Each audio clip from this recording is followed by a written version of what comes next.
Hey, welcome to my live stream, everyone.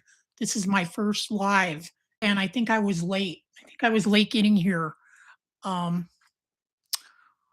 but gee, I'm acting like a boomer. I don't know what I'm doing. And look, I'm talking to an empty room, so I guess it's okay. It's actually okay. Can everybody hear me? Is anyone out there? Can you hear me? Okay, well, today I wanted to get acquainted because I've had a YouTube channel for quite a few years now, at least 8 years. I did my first YouTube video 8 years ago, but I really seriously started YouTubing in 2021. And I realized that I never really got acquainted with anyone. So I just wanted to introduce myself. My name is Suzanne Harper. The channel is called The Sharper View. And today's topic is going to be life in Las Vegas, living in Vegas. And I've lived here since 1992. I moved here October 2nd of 1992, and that will make it 35 years in October. Yeah, 35 years. My husband has been here 63 years. So combined, I would say that's what, 98 years we've been here combined. It's a long time. And I think Vegas has been my sweet spot. I've had a very good life here. And a lot of it I've spent working on the Las Vegas Strip. I worked at the Flamingo Las Vegas for 23 years. And prior to that, I worked at a couple of other hotels on the Strip still during my hairdressing career. When I first came to Vegas, I was a hairstylist and I worked at the Stardust, the Tropicana. It was the Las Vegas Hilton at that time. Now it's the Westgate. I worked at all three of those salons until the MGM opened. And then I worked at the MGM Grand Beauty Salon. And after that, shortly after that, I decided I had to start thinking about maybe retirement, thinking, I needed something with some kind of retirement benefits. So I seeked out a job in the hospitality industry on the Strip. And fortunately, I was hired by the Flamingo, and Flamingo is my second home. And I worked at the Flamingo front desk. The front desk, that position was about 20 years, but I worked in the hotel itself for about 23 years. And today I kind of wanted to talk about a couple of, or dispel a couple of myths about Vegas. And one of them is the tip sandwich. Are you familiar with the tip sandwich? When you go to check into your hotel, if you put a bill between your credit card and your ID and hand it off to the agent, that's a way of asking for a free upgrade. And I can tell you it's been a common practice for since I started working at the front desk, and it probably still goes on today. I do see some YouTube videos about that, and it kind of looks to me like some of them are kind of staged. Because honestly, if you think that a $20 tip or maybe even a $50 tip is going to get you a luxury suite, I have my doubts about that, to be honest. What you may not know is that most front desks do have an upsell program for the front desk agents where they earn commission by actually selling you the upgrade. And that is actually a big part of their income. So if you're going to slip me a 20 and think I can do a really great upgrade for you, chances are you might get a better view. You might be on a higher floor. But the really big, really nice upgrades we used to sell because that was a source of income for us. And at one point, management, pulled us all aside and said, look, if we catch you giving away these free upgrades for tips, um, that's going to be it. So, they called us out on that practice. Although I do think the practice still exists today. And why not try it? Try it when you check in. Hand off that tip between your ID and your credit card and see what happens.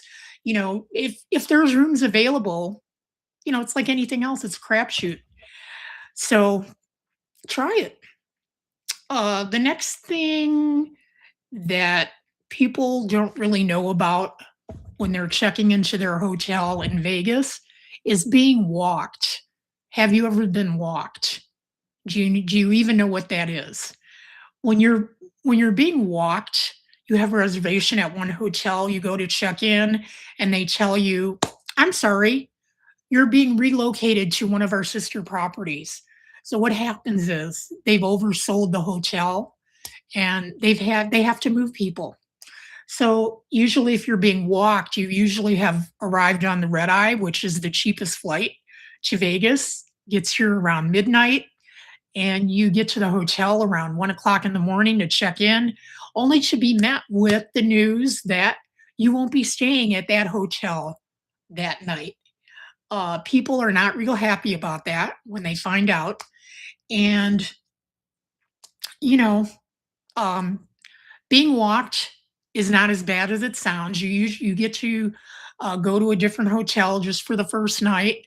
Usually that night will be comped. They will give you, money for your taxi or your ride share, or it used to be taxis back then. I don't know what they're doing now, but they do compensate you for that.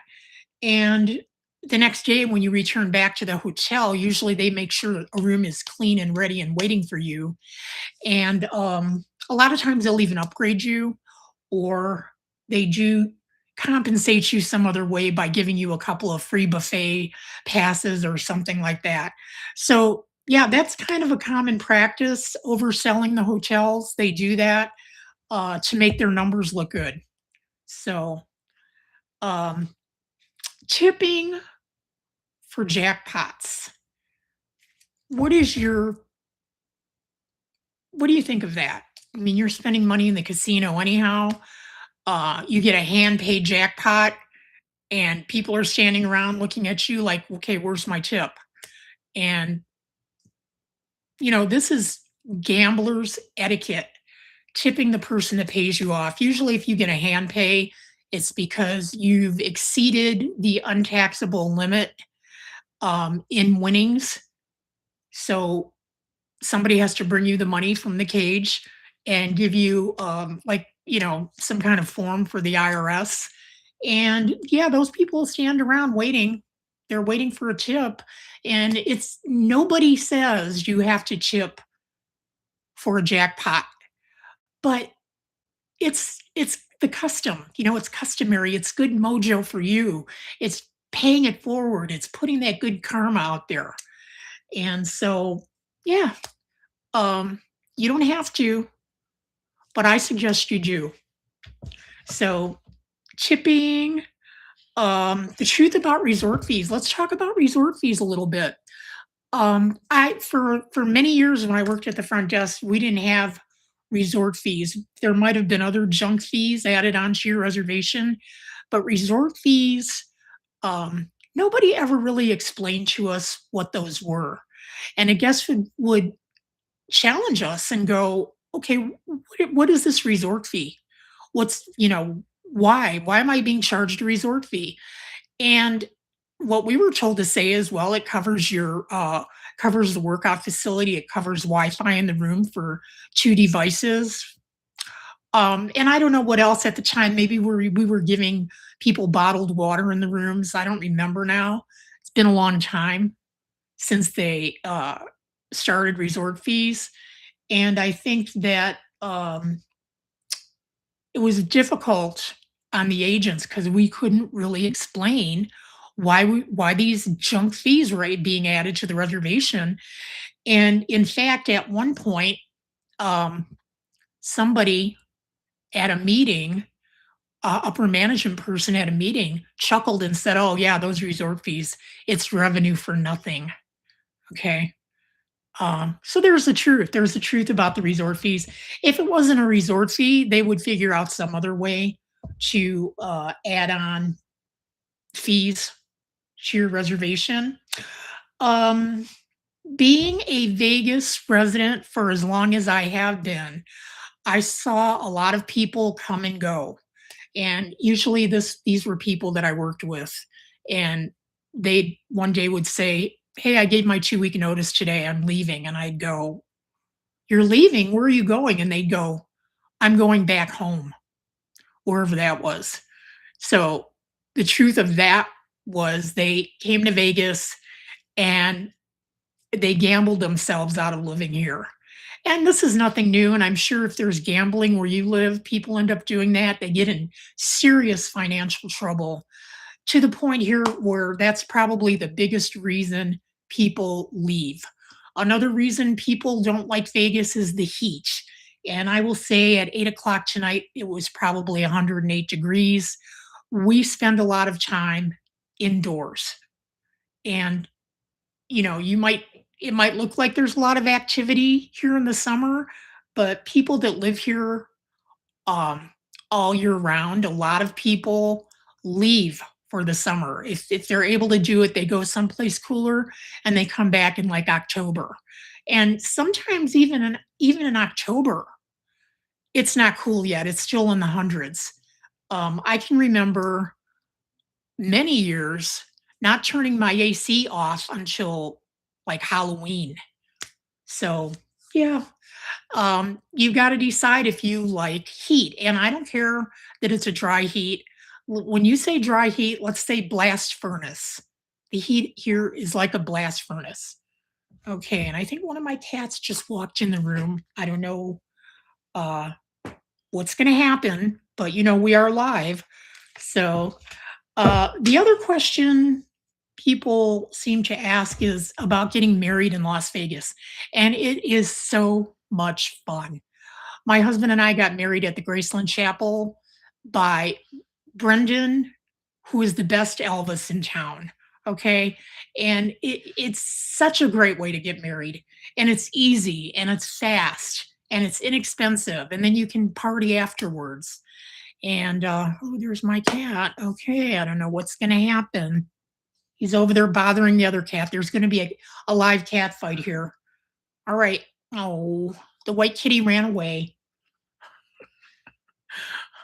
Okay, let's see if he's going to lay down and behave himself because he's the mischievous one. Yeah.